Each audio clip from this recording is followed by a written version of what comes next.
এই মুহূর্তের সবথেকে বড় ব্রেকিং নিউজ, মধ্যরাতে শেওড়াফুলি রেলের আরপিএফ স্টাফ গড়িয়ে দিল শেওড়াফুলি স্টেশনের হকারদের স্টল। আমাদের প্রতিনিধি সরাসরি চলে গিয়েছিল গতকাল মধ্যরাতে শেওড়াফুলি স্টেশনে। আমাদের প্রতিনিধি গতকাল সকালবেলায় লাইভ টেলিকাস্ট করেছিল হকার ভাইদের মিছিল এবং তাদের স্লোগানের কথা। শুধু তাই নয়, সেখানে অনেকের বক্তব্য আমাদের প্রথম আলোর বার্তার পর্দায় আপনাদের শুনিয়েছিলাম লাইভের মাধ্যমে।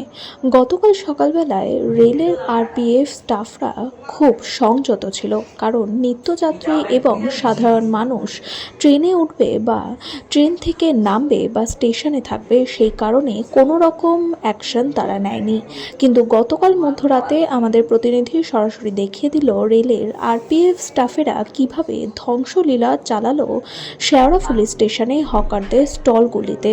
সেই চিত্র সরাসরি আপনাদের সামনে তুলে ধরলাম। শেওড়াফুলি স্টেশন থেকে রিপোর্ট অমল চ্যাটার্জির প্রথম আলোর বার্তার পর্দা থেকে। সঙ্গে থাকুন, ভরসা রাখুন।